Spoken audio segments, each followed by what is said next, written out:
to have, at least over the last year to year and a half, been problematic from a police perspective and from a policing perspective as it relates to violent crime. Yes. All right, could you go ahead and let the board know about any incident or incidents you know of along that stretch? We have issues with bars and these pop-up event spaces along that stretch, where there's a lot of late-night activity that, you know, winds up drawing a large police presence because of, you know, whatever.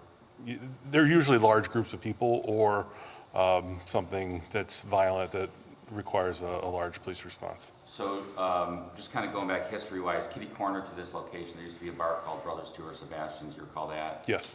And there was a murder at that location? Yes. And that bar closed down, it was closed down. Correct.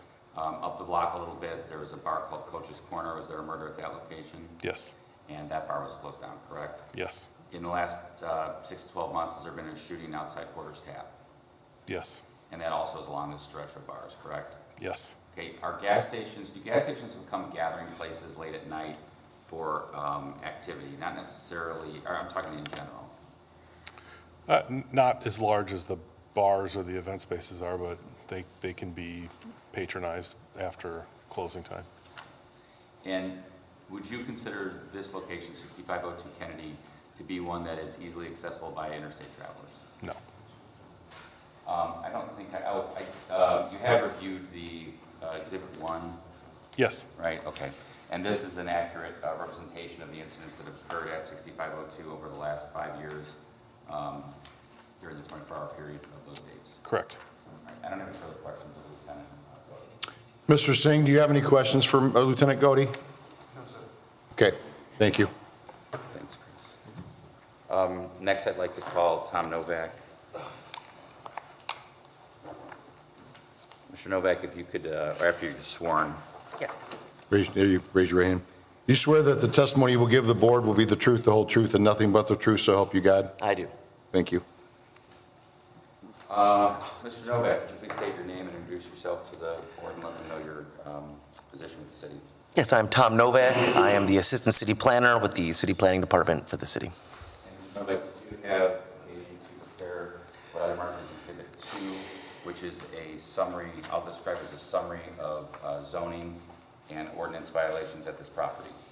Yes, I did prepare one. And did you also take photos that are attached to Exhibit 2 showing the condition of the property? Code Enforcement Commissioner Nick Farrell took the photos, but I did use them to build my report, and I have been by the site, you know, within the last week myself. And do you believe that the photos truly and accurately represent the condition of the fueling station at the time the photos were taken? To the best of my knowledge, yes. Okay. So, Mr. Novak, from a safety perspective, what did you observe as it relates to violations at this location? Talking safety, you know, the big one is, like we see at a lot of them, signage blocking more than 25% of many windows, some of them 100% if you include shelving and things like that. And that's an issue because police officers cannot see in and employees cannot see out, is that correct? This is true, yes. Okay. You know, and then the ADA path, you know, you're supposed to go up on the west end of the building and then go around a sidewalk to get in, but the sidewalk's blocked by, you know, inventory or, you know, an air gas cylinder. Did you also see some graffiti Yes. on the pumps? Yeah, there was graffiti on Pump Island 6 and 2 and perhaps some in the alley, but I could tell they've been trying to cover up the alley ones in the past. All right, and is the reason that graffiti is a safety issue is because it indicates that it could be being tagged by certain gangs? Yes. I'm pretty sure I positively identified gang symbols in them. Wow, Yeah. I didn't know you had that Well, ability. All right, something else we know about Tom Novak? yeah, well, So the other thing that I want to point out is that the address is not legible on front and back, is that right? yeah, so they do above the doors have in little letters less than an inch, so we need something that's probably at least an inch. And we'd also prefer to see one put on the, that, you know, block wall in the alley as well. And that's a safety issue because when there's an emergency, police and fire can safely identify the address yeah. as they go by, especially in the alley. Especially if the fire department has to come in from the alley or things like that, or for whatever reason, yes, you want to be able to positively identify quickly. All right, I have no further questions for Mr. Novak. Okay, I would also say there were some GFCI outlets outside that need to be covered, And I think the ice machine might have been plugged into a normal outlet outside, so just a couple minor outlet things, but that's it. It's more of a fire safety issue. Yes, yes, it is, yes. Mr. Singh, do you have any questions for Mr. Novak? I just have a question for the gravity. Come up to the podium. I just have for that, and if that been going on a lot, it's not only my station, even if I close the station, we have over there too. I try to clean up two, 3 times, No, this is time for a question. If you have a question for Mr. Novak, form it as a question. You're going to have time to respond. No. Yes. No. Okay. You can respond later. Yeah, you'll have time to respond. Thank you, Mr. Singh. You're good, Mr. Novak. Thank you. I'd like to next call Mr. Farrell.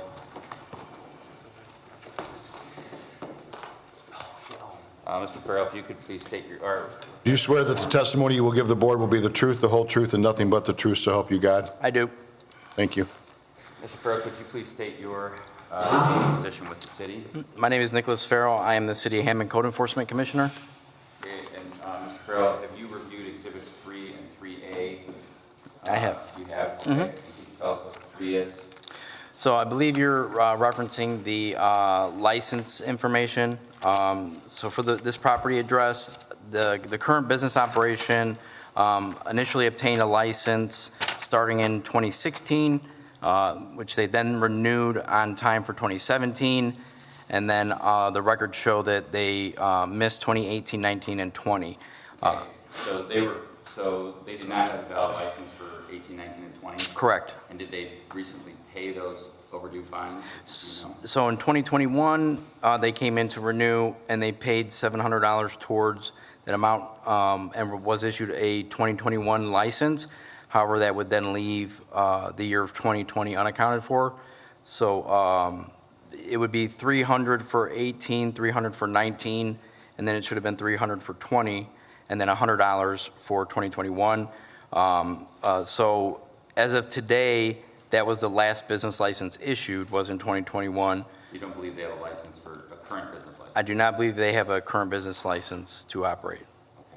based on the records. All right, thank you, Mr. Farrell. I appreciate that. No other questions for Mr. Farrell? Mr. Singh, do you have questions for Mr. Farrell? Okay, does the board have any questions? Thank you. Thank you. I don't have anything else to present except argument at closing. Thank you. Okay. If the city has no further evidence, the petitioner now has the opportunity to present any testimony or evidence in reply. Do you have anything you'd like to, any reply you'd like to make, Mr. Singh? Yes, sir. Come on up to the podium. If you could, try to limit it to 5 minutes or less. Just one last answer is for regarding the license. I know there've been some misunderstanding or misinformation, but I did submit all my license currently yesterday and with the fees and all the $915 at the city of department for all last since 21 to up to now. Okay. It's been already submitted yesterday. Okay. Yes, sir. There's one question I'd like to ask you, Mr. Singh, because the board likes to weigh all options when we consider the exception. I believe Mr. Smith asked you if you wanted 12, if you were asking for 12 to 5, or if there was any part of that you were asking for, and you are dead set that you want it to be 12 to 5. You're not considering 3 a.m. to 5 a.m. or 4 a.m. to 5 a.m. No, I only think, maybe I didn't quite understand. That's why I'm asking you. Yeah, but my question is if they're gonna let me open from 4 o'clock, I have to start before 3 o'clock, so that's why I said rather do that. If I open all the times, 24 hour, then I can be prepared for in the morning easily, Okay. So, yeah, that's Okay. all I have. Thank you, Mr. Singh. Thank you. Can I get a clarification? Yes. So, Mr. Singh, I guess what I would ask then, just because you may have to be there a little earlier than 4 o'clock, if you were closed during that time but preparing, would that allow you enough time to be open at 4, for example? Or are you saying, no, I need to be open all night to be open at 4 o'clock? Right? I think if I rather open because I close at 12, then there's a lot of paperwork and all that need to be done. So I rather open 24 hours, so then he can prepare that until 1 or 2 o'clock, and then he can start for preparing in the morning for stuff. Okay. Okay, thank you, Mr. Singh. City, you can go ahead. I don't have anything in reply. Was he going to give his closing first? I'm assuming. Mr. Singh, was that your closing argument that you just made? Yes, sir. You sure you were done? Yes. Okay. Do you want to say anything else, or do you have the employee that you want to have anything else?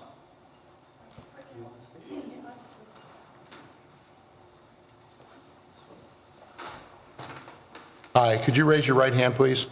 Do you swear that the testimony you will give this board will be the truth, the whole truth, and nothing but the truth, so help you God? Yes. Can you give us your full name, please? Heather Tyler? Heather Tyler? Yes. And what position do you hold there, Heather? I work there a few nights a week, overnights, to Okay. compensate for, it works better for my household and my family. Okay. So I do pick up 2 to 3 nights there, and it pays more overnights. I got you. So that's why I work overnights there sometimes. Okay, so please feel free to add to whatever you'd like to add in reference to I this. just wanted to say that I took a financial hit because of this. Like I said, I make more money overnights, so when I had to get knocked down from 5 or 6 days to 2 or 3 days, it was hard on the family a little bit, so, but that's. Do you currently work days or afternoons now? I work at a couple of gas stations. I work at the one on 165th as well, Arizona too. So I do days there, but only 2 or 3, and then I did the 2 or 3 at Marathon. Okay. Do you have any questions for Ms. Tyler? Do you have any questions, board? Nope. Okay, thank you very much. Okay. Then if the city, you don't have anything to add, Mr. No, Smith? I'm just closing. Okay. Go ahead then if you're ready for closing. So, looking at the factors that the board is to consider regarding this property, I guess I would indicate that incidents of criminal acts and police calls over the last 5 years, with emphasis on the last 24 months, Exhibit 1 reflects those, but I would also indicate that this corridor historically has been problematic. And the more things that are closed, in my opinion, it's for the better. It's a kind of an inlet and outlet from the north to these bars, and it's just one more place where something could happen. And I would ask the board to consider the historical nature of the issues we've had up and down Kennedy Avenue. Not that it's necessarily this location's fault, but the fact is that we have to look at the community as a whole, not necessarily just in a bubble. Secondly, whether the station's part of the FUSIS program. I believe Lieutenant Godey indicated that it will be as soon as they work out a password issue. Whether there's a security presence overnight, it does appear that they have bulletproof glass for their employees. It is, as Lieutenant Godey indicated, it also is well lit. I don't believe that this location would be considered to be easily accessible by interstate travelers. I think both Mr. Singh, Lieutenant Godey, and myself have indicated that to be the case. Whether it's in a residential area versus a commercial or industrial area, it's kind of in between, like commercial to the rear, but there are neighborhoods in and around that area off the commercial strip. And of course, there is industrial to the further to the north as you go down Kennedy. Ordinance violations and in violation of any city ordinance or zoning, I guess that's the thing that I want to also emphasize is that, you know, I'm sure the police officers in here know it's always after the fact when everyone's apologetic. And the fact is that they've not had a business license. I appreciate the fact they've paid up on their license recently, but they were operating without a license. Also, I think there is a question as to whether or not gas has been being dispensed from these locations overnight, and that gives me grave concern because of the fact that we do have ordinances in place, and I appreciate Mr. Singh indicating that he respects the ordinance, and maybe it is an electronic glitch, but the fact is that it seems that upon patrol, an officer has been able to get gas from at least one, if not two, of their locations. And I don't think we've had that issue at other places around the city, at least if we do, it's been in a minimal instance, and it appears that this may be two instances of that occurring. And so I think I've hit all those factors. You know, to me, the fact that this is kind of an internal station, not near the highway, that we do have ongoing criminal issues on that strip, as Lieutenant Godey testified to, the fact that there is a business license issue, or has been, and the fact that there are several other ordinance and zoning violations, including some safety concerns, I think weigh in favor of a denial. If the board would grant an exception to this, I would request that it not be all night, but that it take into consideration Mr. Singh's testimony that he does have a bit of an early morning rush for workers and not like late night bar goers at 4 a.m. So, thank you. Okay, thank you for your presentations today. The board will now take the matter under advisement. The board will notify the petitioner in writing of its ruling by regular, certified, and electronic mail within 10 days of this hearing. If an exception is granted, it shall be valid for 1 year from the date of determination and is subject to revocation if any circumstances change. Additionally, you must reapply for the exception annually if it's granted. And Mr. Singh, you understand that? Okay, I would like to say you did a very good job today, and you'll hear from us soon, okay? Okay. Okay, let's move on then to, excuse me, number 8, correspondence. Letter A, correspondence received from William Short, Chief of Police, requesting Officer Arthur Latiker be promoted to the rank of first-class patrolman effective November 18th, 2023. Correctional Officer Zachary Anderson received promotional raise due to him effective November 14th, 2023, and rescind the retirement date of Sergeant Thomas Andrews that was previously approved effective November 8th, 2023, and approve the new retirement date effective the close of business on January 7th, 2024. Motion to approve Chief Short's request. I second. All in favor, say aye. Aye. Letter B, correspondence received from Councilman Dave Werpel requesting a 4-way stop sign on the 6700 block of Alexander where Martha Street and Nickel Plate Street meet. Refer to engineering. We received a copy. I just haven't had a chance. Gotcha. Motion to refer to engineering for review. I second. All in favor, say aye. Aye. Letter C, correspondence received from Milan Krasinski requesting street closures, no parking, and 8 traffic control yellow horses for the pierogi drop event for December 31st, 2023. Yeah, we're good with that too. Yeah. They use, it's an annual event. Motion to approve and forward to Public Works for follow-up. I second. All in favor, say aye. Aye. Anything from board members? No, sir. You guys both will be gone today. Yes. Okay, new business, letter A, service agreement with Sound Thinking Incorporated submitted for approval. Board, this is what is known as the Shot Spotter Agreement. I spoke at length with Lieutenant Godey and Captain Grasha regarding this. We went back and forth with a couple of small changes in the contract. Those have been accepted by Sound Thinking. I've also talked with the controller to confirm that the funds are there through both the mayor and the council and I believe there's also a grant. So congratulations to the police department on that. And I would request approval as presented. Motion to approve the service agreement as presented. I second. All in favor, say aye. Aye. Letter B, order to rescind and release order to demolish property located at 5554 Walter Avenue.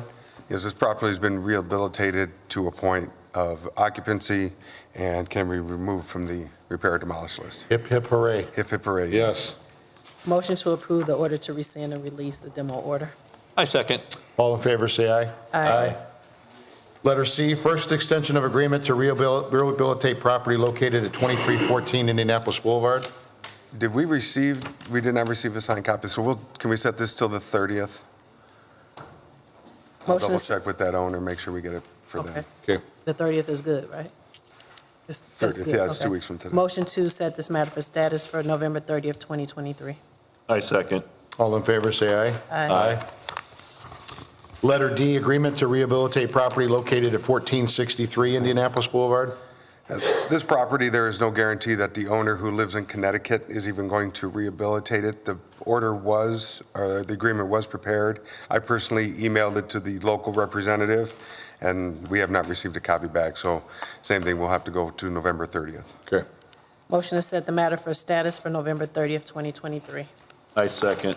All in favor, say aye. Aye. Letter E, funding allocation request requesting $50,000 from the Second District Gaming Funds to be allocated for the Civic Center equipment. And I point out it's been signed by the council member, the controller, and the mayor. Motion to approve the funding allocation request. I second. All in favor, say aye. Aye. Letter F, emergency demolition order to repair 28 through 34 Ruth. Good morning, Board. Good morning. Thank you. We have a situation at 2834 Ruth, which is a U-shaped apartment complex that has some walls that are failing. I'll provide you pictures here. And a screen print of the address.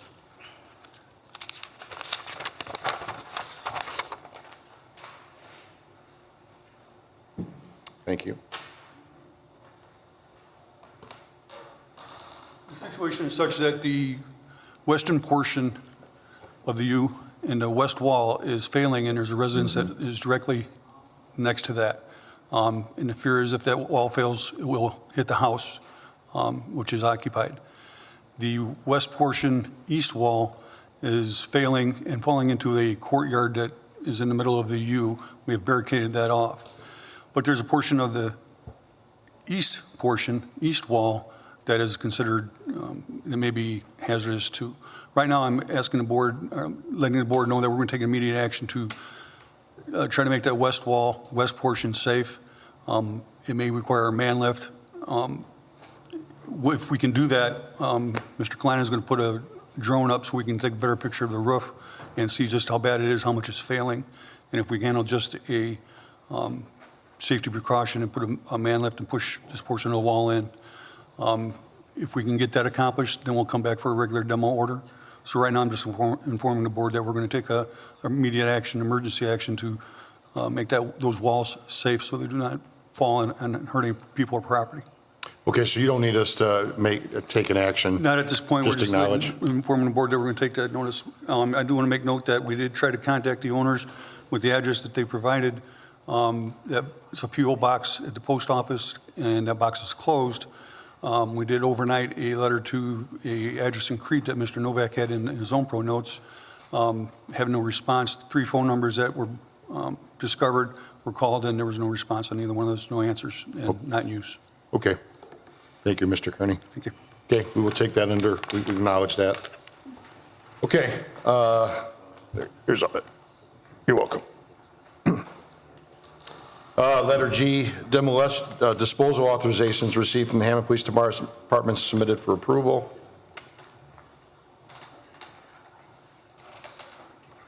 Motion to approve the demo orders, not the demo orders, the disposal authorization. I As second. submitted. All in favor, say aye. Aye. Letter H, right-of-way permit received from engineering submitted for approval. Good morning. Good morning, Mark. So there's 3 addresses there being on Torrance. This is for new construction for the curb cut, for the driveway. It came through Mr. Novak's office, and I concur with getting this approved so they can start construction. Okay, Motion to approve the right-of-way permits. Thank you. Second. all in favor, say aye. Aye. Letter I, agreement for Medicare Part D Express Scripts, modifying their reconciliation methodology, oh my gosh, on their annual rebates they provide the city quarterly. Motion to approve the agreement. I second. All in favor, say aye. Aye. Moving on to number 11, old business status for the temporary stop signs, Cleveland. Haven't finished my study. It asked for 30-day extension status in 30 days. December 28th, is that okay? 14th. It can be the 14th. January. Can we just move it to January? Yep, First meeting in January, Dean, okay? Yeah, I'm sorry. It's okay. Right? Should be. A motion to set the matter for status for January 4th, 2024. Thank you. I second. all in favor, say aye. Aye. Thank you. Thank you.